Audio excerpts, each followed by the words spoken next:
Three, two, one, and we are live. Namaste, everyone. Welcome to tonight's episode of Bhakti Rasa.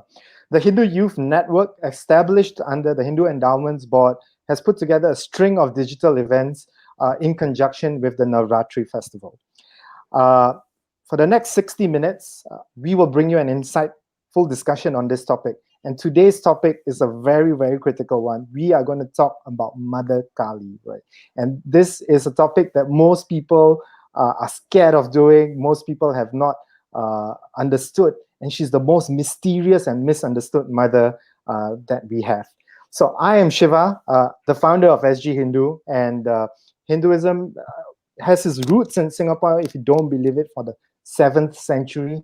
There are about 500,000 of us, 24 temples, 29 organizations, and to be the voice of everyone to get all that information out there, it's what SgHindu does. So feel free to like us, feel free to follow us, and we want to see Hinduism grow together. And this is the most amount of talking I'll be doing tonight because I have two very, very beautiful, talented, incisive, and intelligent ladies who are going to be walking and journeying us through this wonderful topic of Kali Ma, the dark and mysterious mother. So I'd like to introduce them. So in your hearts, in your heads, give a big round of applause for Vishwala and Vidya. Woo! All right. So Vishwala is currently a full-time student pursuing a degree in sociology at SMU. When she isn't swamped with projects and preparing for her exams, we all know how busy those SMU kids are. She promotes various languages for Tamil language and culture in the Singaporean community. Charged with curiosity, she's always eager to analyze anything inside and out. And after speaking to her for quite a bit, I've realized that she is very curious and a good person to talk about this topic. Next, we have Vidya, who, apart from her library job, does a lot of freelance writing where she has written on a variety of subjects, from Hindu phobia to Tibet. She's passionate about dismantling colonial Oriental narratives about Hinduism and is pursuing a graduate diploma in philosophy. So we are very lucky to have two very well-read women who are going to represent and talk to us about the voice of Kali, and especially in the festival of Navaratri. So in your hearts, in your houses, a big round of applause for Vishwala and Vidya, please. And say hi, guys. Namaste and hi to both of you. Hi, namaste, vanakkam. Thank you, Shiva. I'm glad to be part of this discussion. Yeah. Likewise. And I think one thing really cool is that all of us are wearing black, right? Yes, we are Jai Ma Kali. And Kali Ma is black. And most of the time, like you can see on my shirt, she's done as blue, which is not really accurate. She's black, right? Kali means black. Is it the same in Tamil? Does Kali in Tamil mean black as well? Kali in Tamil. Yes, because I think the Tamil the Tamil word for black is karupu. But then if we were to look at the Sanskrit word, which is kal, it means black, like literally black. So if we were to go by the Sanskrit definition, then yes, Kali is indeed black. She's an amazing woman. An amazing goddess, sorry. So we are going to go a lot into her iconography, what she means for feminism, why, Hinduism is the last tradition in the world that worships the goddess. Like there's no other tradition in the world that does it. And we're going to look into the most powerful woman that we have in Hinduism. But there are a lot of misconceptions about her and myths about her. But I want to ask you guys one thing to just kick it off on a lighter note before it goes very dark and black. I want to ask you guys, do you guys know which famous rock band has been inspired by Mother Kali? Any guesses? I think I know the answer. Okay, then we'll give Vishwala a shot. Vishwala, do you wanna give it a shot?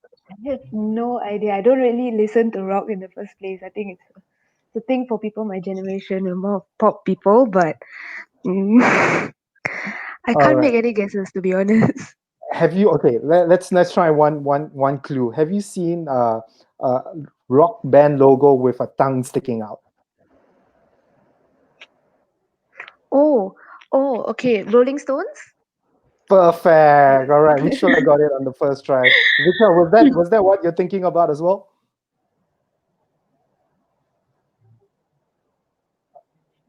So you're right. It is the Rolling Stones. And basically, Mick Jagger, when he wanted the idea of a logo, he told the writer to design something inspired by Mother Kali. And it's so crazy to think that essentially the most successful musical act in the world, which has a magazine named after them, is inspired by Mother Kali. Right? That most Hindus do not know that. That is like that is the first thing we should know and be proud about. So I want to ask you guys, as women, what do you guys find very captivating about Mother Kali? And maybe we would like to go with Vishwala first, since she got the answer right. Okay, the most captivating thing about her to me is that she's everything that women are told not to be, like in the current day. Like, you shouldn't be fierce, you should be demure, you shouldn't like you should be kind, you should be nice. But when you look at her, she doesn't seem anything like that. And I think that's absolutely beautiful about Mother Kali, for sure. Yeah. That's fantastic. Vidya, what about you? Okay, I love the fact that Kali speaks the universal language of women. She speaks to women like myself who are resisting orthodox notions of purity. Like I've been told many times, many Hindu women like myself have been told many times, do not enter the temple when you're on your period. To offend the gods and goddesses. So I love the fact that she helps me resist that, her subversive nature, and she also speaks to women, feminists, modern feminists, who are fighting against toxic masculinity and slut shaming. That happens a lot, unfortunately. And she also speaks to Dalit women who are, fighting against caste oppression.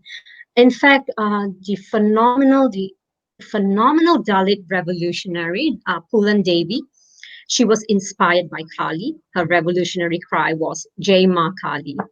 And she also speaks to, indigenous women who are trying to reclaim their matriarchal traditions, traditions that are being threatened by colonization, neo-colonialism, plus capitalism. So in short, she's a universal figure who cuts across race, class, and caste.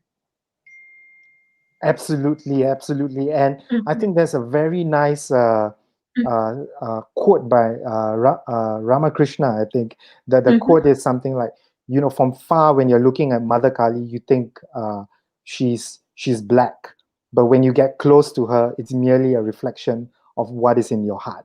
So that is, I think, the misconception that people have a lot of times, and that sticks out a lot. But I just want to, Vidya, you've brought up a lot about the good points about, how she's uh, appeals to so many different groups of people, individuals, how it's like a war cry, right? Even the Gurkhas, the most fearsome warriors in the world, their war cry is Jai Mahakali, Ayo Gurkhali, like hail to Mother Kali and let's go Gurkhas, right? But I just want to circle back to Vishwala's point. When you talk about like how she's not demure, how she stands up for everything that is very, very different. When you think of her in an image, what about it actually gives you that idea? What about that image makes you realize that she's not really like any other woman out there? One would definitely be the fact that she has her tongue out. Mhm. Like if you have your tongue out in a picture nowadays, your mom will probably be like, "What are you doing? That's inappropriate. Don't." You see, yeah, that would be one. And she definitely does not have the bodily figure that would be seemed as perfect um to most women right now. She's a bit more masculine in a sense. Yeah, that as well. And the fact that she has like a garland of skulls hanging around her, that would definitely not be accepted currently as well. So yeah, I think those are the few that I can think about at the top of my head. And then the other thing is that's very interesting. Vidya, do you want to jump in? Something about her Oh, hair. okay. Her this shoveled hair actually indicates that she's menstruating. So Ah. that in itself, smashes taboos like surrounding menstruation. Like in Orthodox Hindu culture, you have let's say restrictions. There is like a curtailing of like mobility when a woman is on her period. She's not allowed to enter the temple. She's not allowed to enter the kitchen, the prayer room. And when I was in Nepal, I was putting up at this Nepali family place, and the grandmother somehow found out that I was having my period, and so she started you know um, placing restrictions upon me. She was like, "Oh, you're not supposed to eat in the kitchen. Please eat in the balcony." And it made me feel quite humiliated. It was quite humiliating, and such restrictions were placed upon me as a teenage girl, and that made me feel very ashamed of my body, of my sexuality, of something that is a natural biological function. So Kali like somehow like frees us from all of this. Her disheveled hair, her wild nature, the fact that she just subverts everything that's conventional. Yes, you're right. And also, what is very interesting that you have mentioned about the disheveled hair and the blood and the period, these sort of ideas. Uh, firstly, the idea was that if you are going through the monthly cycle, you're not supposed to do any shringaram. You're not supposed to dress up nice. You're not supposed to do anything like that. And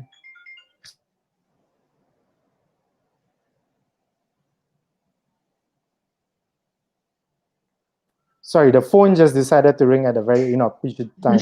But It's in um, agreement with what we are saying. the universe has conspired. Yes, yes, I agree. The I bell. A man concur. speaking about Well, these issues. Mother Kali has spoken, right? yes, stamp of But approval. exactly. And so first thing, her disheveled hair. Like if you look at all the other goddesses, their hair is very nicely braided and it looks very beautiful. Um, and the other thing, the element of blood, right? The Rakta Beach. She's fighting the demon Rakta Beach, but we cannot ignore the fact that she is a very bloody goddess, and it's part of her entire iconography. So that is definitely not something we can run away from. The blood on her tongue, the blood on her hands, her sickle, right? If they didn't want to draw that connection, that would not be there.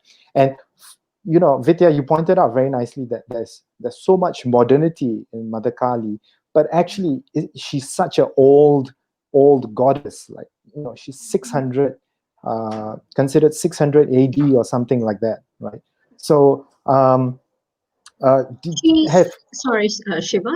She actually started off as a minor figure, a mountain goddess. She was worshipped by a few tribes who were residing in the Himalayan mountains, and then as the centuries went by, her ascension began. So she was incorporated by both the Vedic and Tantric pantheons, and I think we could trace Mother Kali's origins back to Africa, because in Africa there was some proto Kali, goddesses who bear, certain, like similarities with Kali. So her origin goes way, way, way back. Definitely, and Mhm. the world's we don't know the entire history of all our gods and deities, right? Like the world's oldest sculpture at the time is the Lion Man sculpture in the British Museum, which is 7,000 BC, and it looks exactly like Narasimha. So I wouldn't be surprised that that connection exists, and we need to find it in the future. Uh, and Vishala, you spoke about how Kali is this form that is breaking social boundaries and breaking kind of the patriarchy in a sense. And the most of the time she's shown stepping on Shiva. She's Yeah. shown having her foot on what is essentially her husband, right? um, Mm. do you does that part of that imagery speak out to you? Does that part of that idea that she's actually stepping on one of the most powerful gods in Hinduism? Is that something that resonates with you, of how she steps outside the social constructs? I mean, yes, definitely, she is stepping out of the social construct. But to me, the whole part of her stepping on Shiva does not necessarily portray women trying to step over men in a sense, but it's more of um, women having that sort of power to say that, you know, we too have the strength to rule the world above a man, and we too have the intelligence, the knowledge, um, the virtue to basically run the world, like women run the world, that kind of thing. And yeah, I like it. To me, I really I don't think that it's sort of like a bad thing. And I also feel like there's a sort of like a form of dualism to it as well, because Shiva himself is a very strong figure, and for a woman to be stepping on him does not belittle his strength in any way, but more shows that, you know, both sides have to work in order Mhm. to create a more like um, open society. It's not one Balance. over the other. Yeah, exactly. Mhm. Yeah. Very, very, very, very beautifully put. That was very, very nice. And I think there is also a very interesting element of love in Mm. this thing that you have described, because Shiva is surrendering also to her power out of love, out of mercy to her, right? That is, I love you so much that I'm totally submitting myself to you, which is not something most men do in today's age as well, right? It takes a lot of effort to be that sort of Shiva. I mean, I'm named after him. I don't think I've done that, So that is that element of that. Vidya, I think you mentioned something interesting just now about the Vedic and the Tantric. Would you be able to explain a bit more about that, and about Mother Kali and how that works in the in the in the tradition? I think you're on mute. So All right. Okay. okay. So I actually spent a few hours late last night, penning down my thoughts on Kali, on the tantric tradition. So Tantra is a part of Hinduism. It's a school of thought, and it was practiced in parts of India like Bengal, say parts of South India like Kerala and Tamil Nadu, and Kashmir. Kashmir is very famous Mhm, for mhm, Kashmiri Shaivism. mhm, So Tantra is made up of the word Tantra. Okay, mhm. is made up of two syllabi, which is Tan and Tra. So Tan means to expand one's consciousness, to stretch your mind beyond what you have experienced, what you have been indoctrinated with throughout your life, what you have learned, uh, to stretch your mind beyond what's easily, um, what your mind easily perceives. Um, and Tra means to transcend. So once you have, assimilated you've gone beyond the familiar, okay, like what you've experienced and indoctrinated with, and once you've assimilated the polarities, you're now ready to transcend. So Kali is a very important part of the tantric tradition, because she is seen as the active principle. So the feminine principle is seen as the active one, and the male principle is seen as the passive. Is seen as passive. Okay, it's seen as the passive principle. So it's Observer. Kali. Yes. So it's Kali that rouses, Shiva. So through copulation, through sexual love, she actually rouses Shiva to create. It is she who animates Shiva, who gets Shiva to do his thing. And and however, in Buddhist tantric tradition, the feminine principle is passive. Mhm, So if mhm, you see, this is, if I were to compare, it's very different from male-dominated religions, mhm, whereby uh, you see women playing very passive, supporting roles to men. So they are their worth is determined, vis-a-vis, with God, a paternalistic figure. And let me see, in case I missed out on a few points. And I think you've hit it right on the head, because there's the Prakriti and Purusha element to it, which I think Vishwala alluded to earlier, that Shiva and Shakti, they're always always in dance with each other, always working with each other to just find the balance. And I think that's very related. Some of we've mentioned it on SgHindu before, but Navaratri is always coincides with the Taoist tradition of 9 emperors. And so this Shiva Shakti duality, and the Taoist idea of good and evil, black and white, the duality, always balancing each other out is very, very important.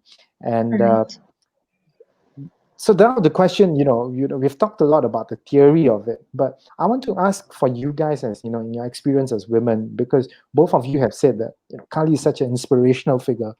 In your life, can you share some experiences where you felt that the iconography of Kali, or the idea of Kali, was very helpful to you as a woman?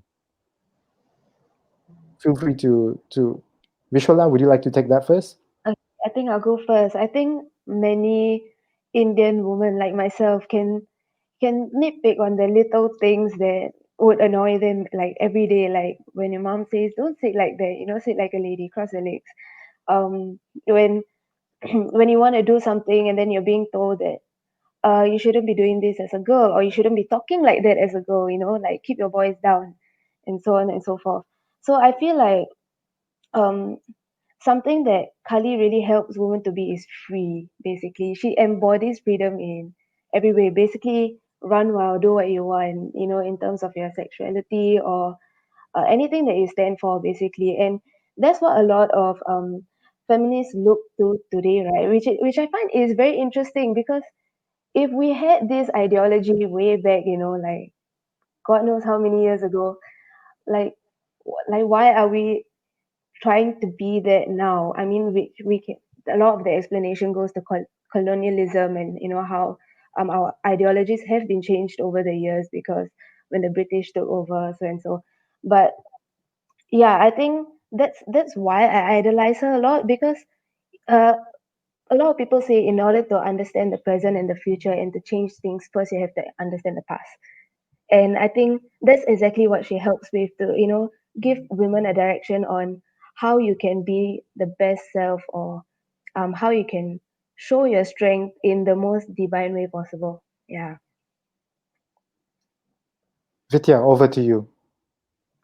Well, frankly, I think Kali's, unforgiving sexuality, it smashes patriarchal as well as religious structures that attempt to police a woman's, sexuality.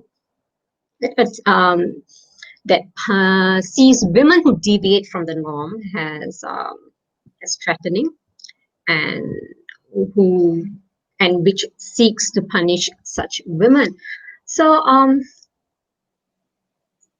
I like the fact. Okay, I like the fact that she's wild, she's free spirited. She's beyond all forms of constraints, and it gives me the sort of how do I put it? Strength, Makes me, courage, energy. yes, it gives me the courage, and it also tells me that I don't need to portray an external image that conforms to patriarchal norms, to gendered expectations. I think one thing that is very interesting about Sanatana Dharma is that this idea that is supposed to exist outside of the structure has become a part of the structure, right? We've this crazy wild spirit, this goddess that has no is so extreme, is still part of Sanatana Dharma, is still being able to coexist with the rest of the structure. And that comes up to the very nice idea of balance that we are talking about, the Purusha and the Prakriti, and somehow it just coexisted for thousands and thousands of years. Is really amazing. And when we are talking, there's been so much controversy recently about about menstruation and the period, when it comes to the Sabrimala issue. And what we are understanding as Hindus today is we are not seeking a homogeneity. I think Vishwala mentioned it's not just about pure blanket equality, but it's finding the place for everyone in society and the place for our biological processes and everything, to all work in a beautiful whole, right? So I think there was one very nice piece, Vidya, you mentioned about the unbridled, free sort of sexuality that there is, and we see Mother Kali in a lot of different expressions. For example, in Neil Gaiman's American Gods, Mother Kali is in there, and we mentioned earlier about Rolling Stones, and there's a lot of things. She makes her presence felt in many, many different places.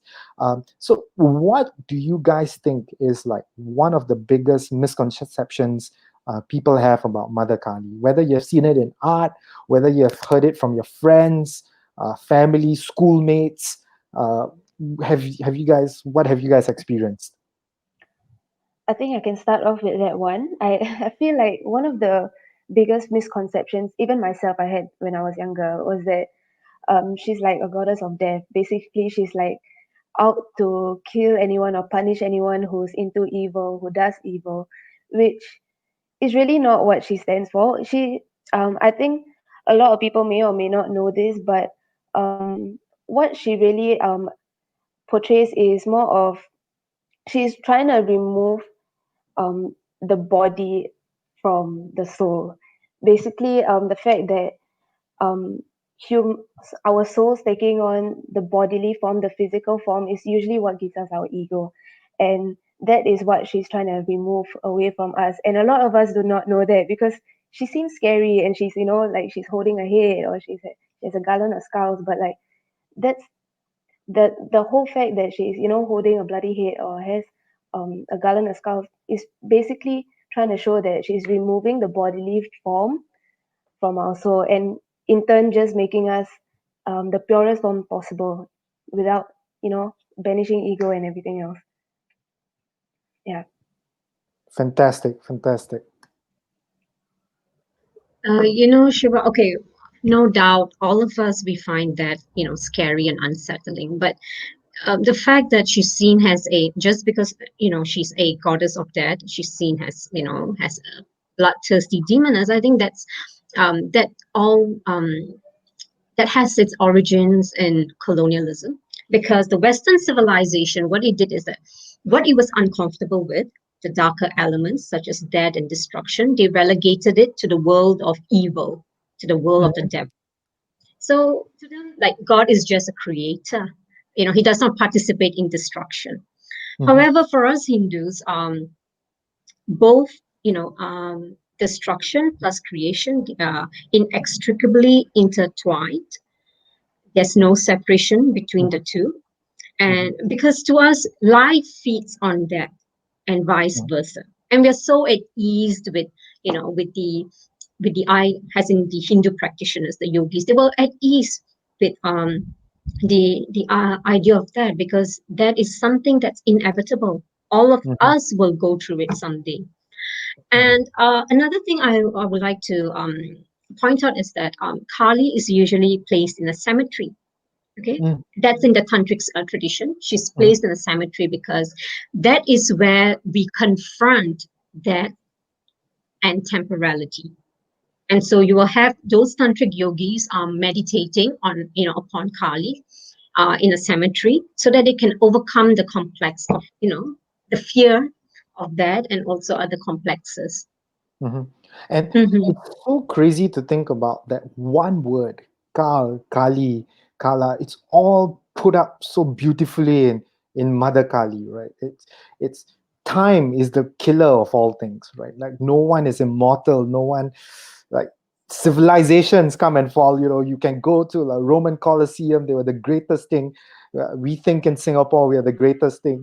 Someday all this will be no more. Time will put an end to everything, and when you think about time, it's a blackness, it's a death, and all these ideas in one word of Kali, and how she is seen as a mother, right?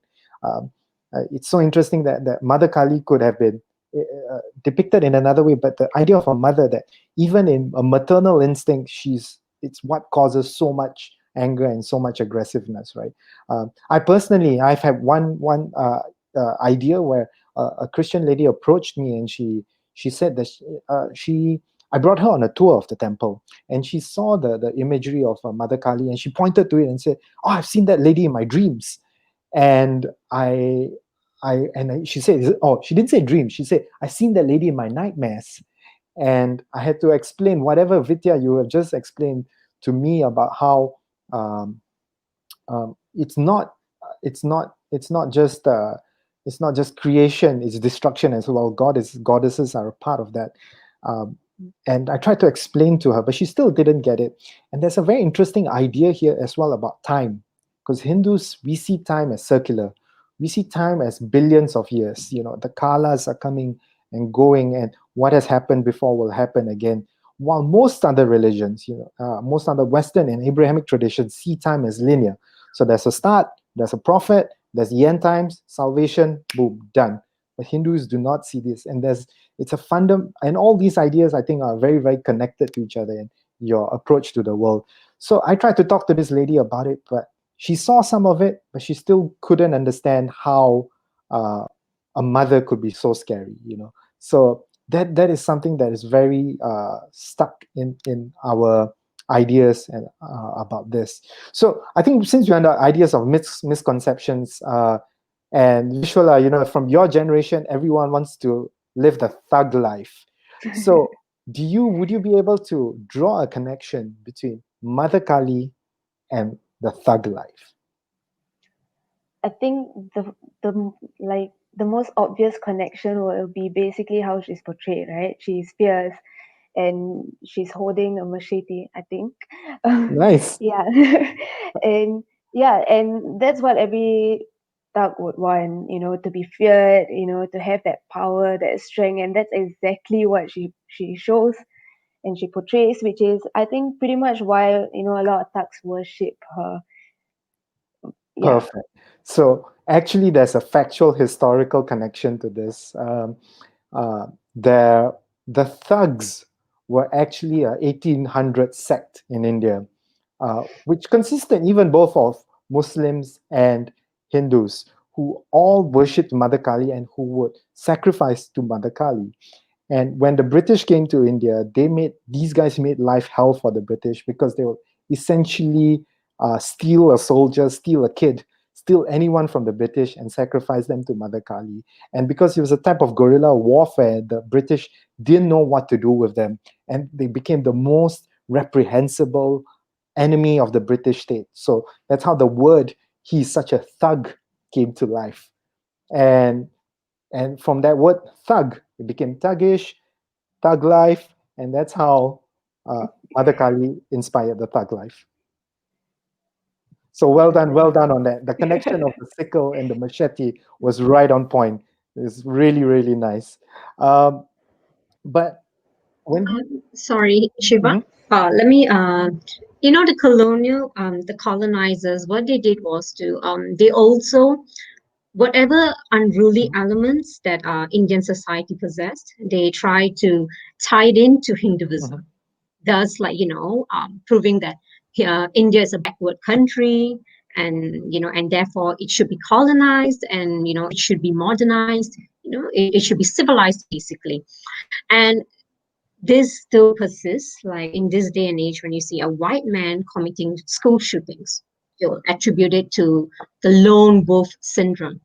However, when a brown or black man does, something of the sort, it's like, oh, what he's doing is it's reflective of his culture.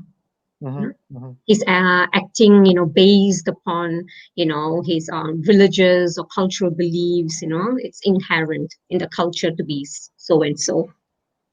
And you are completely right on that, Vidya. I mean, as recently as the 1980s, with Steven Spielberg and the Temple of Doom, Indiana Jones, Amrish Puri is portrayed as a Kali worshipper and is doing this. So we all need to be a lot more aware of Mother Kali, and what a bad press she sometimes get, and do a lot more that we can to approach her and to talk to her and to get people to know about her, right?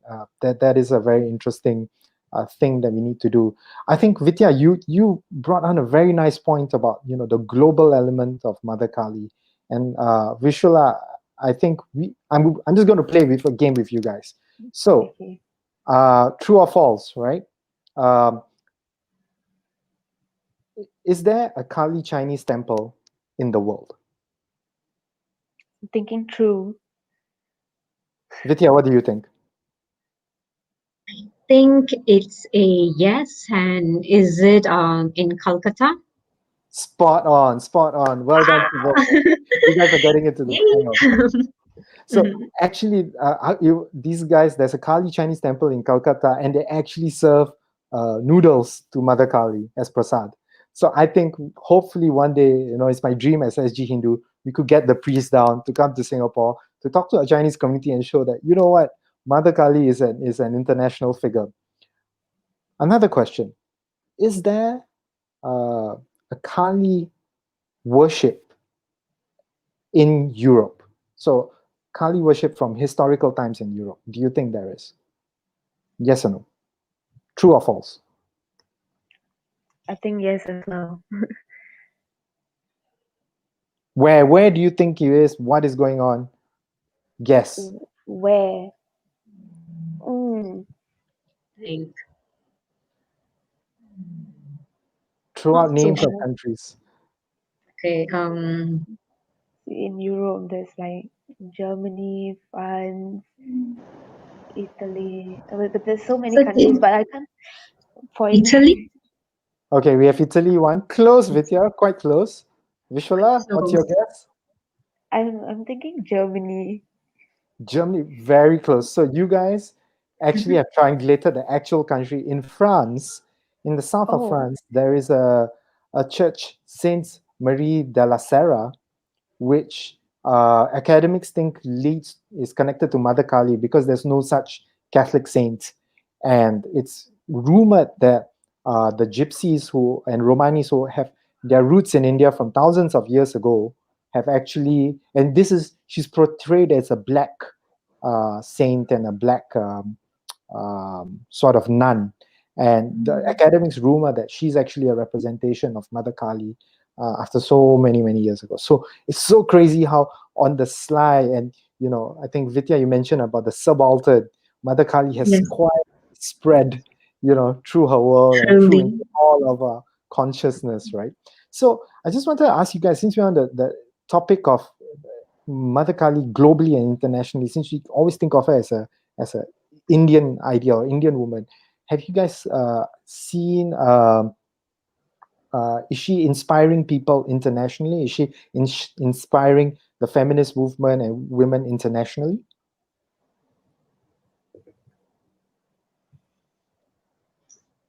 Okay, and I actually went through I searched for videos on Kali on YouTube, and I came across a few um, tarot reading videos which talked about Kali. And I was going through the comments, like scrolling through the comments, and I found a few. Let me read out a few to you. So there's this woman, black woman, who's saying, "When I hear of Kali, I do think of the black woman. The black woman is the original Kali I feel. This makes me want to use the energy of Kali much more intentionally in my life. From watching your video, I have a better understanding of her, and I see she plays no games, and I'm at the point in my life where I'm done playing those games too. Off with their heads," is what I Ooh. hear from Kali right now. Oh, that's powerful. Yes, and there's another woman too. She's like, "I went through tons of destruction, and now I embody the Kali woman perfectly. Sometimes more than I wish.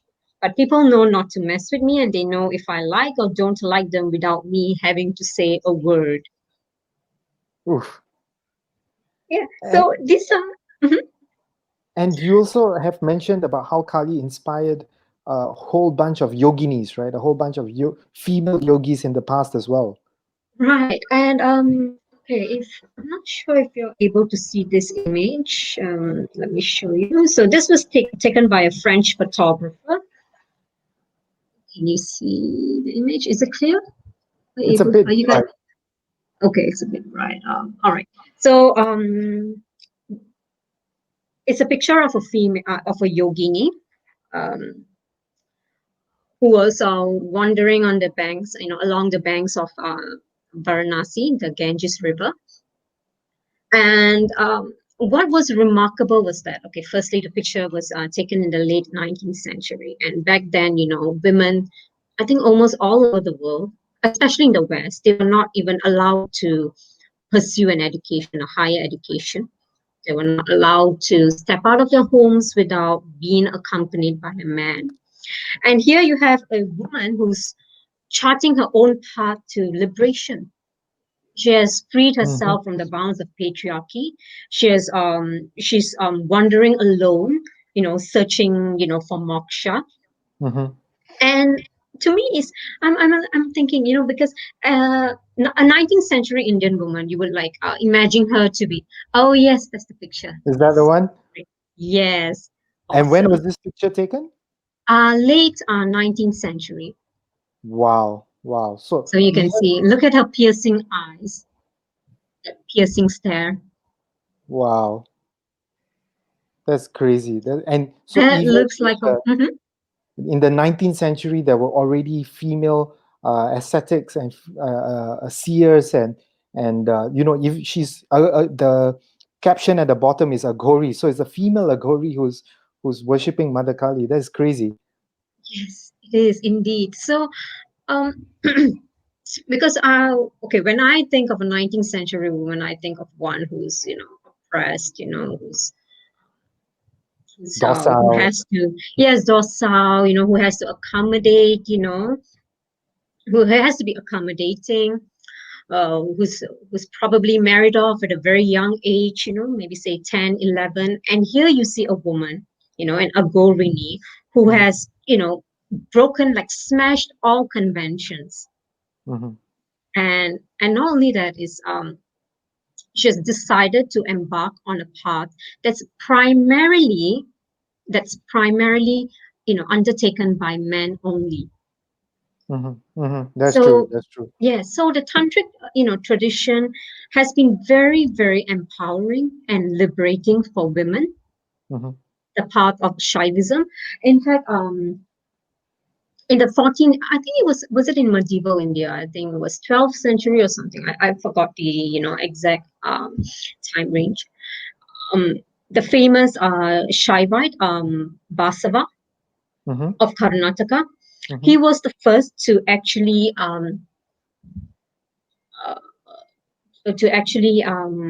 say that, okay, we have to create an egalitarian society. There should be equal rights for all, for women, for men, for the lower caste, for everyone. And it sparked a whole new revolution. There was it was quite violent. They rebelled against against the king at the time. I mean, the king of the province at the time, against the Brahminical order, everything. So we didn't need the white man to come and teach us about egalitarianism. We've already we already had it in our culture, in our religion.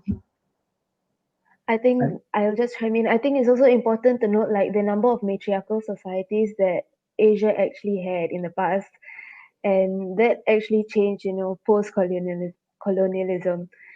Yeah, and I think that just goes to show that how important women were to like societies in India and Indonesia, and how strong they were in a lot of our societies. And you pretty much the thing that changed it was colonialism, and now we're trying to revert back to it, which is kind of weird.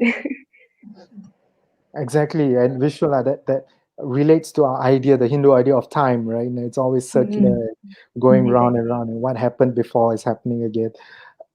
Guys, I think we are just on our time, and we have delved so deep into the topic. I feel like all our clothes have just gone a little bit more Kala and Kali, and Mother Kali is descending on us through this satsanga. I just want to ask you guys one question, right? The parting question. If you were to meet other women outside of the Hindu community, who have struggles as women and who have struggles in feminism, what will you tell them about Mother Kali, and what would you tell them about Navaratri and about Hinduism that you think would be useful to them? Or what is one piece of advice, one piece of story advice, a puja, whatever? What would you give to them that you think would be very useful for them? I would say move about with utter freedom like Goddess Kali.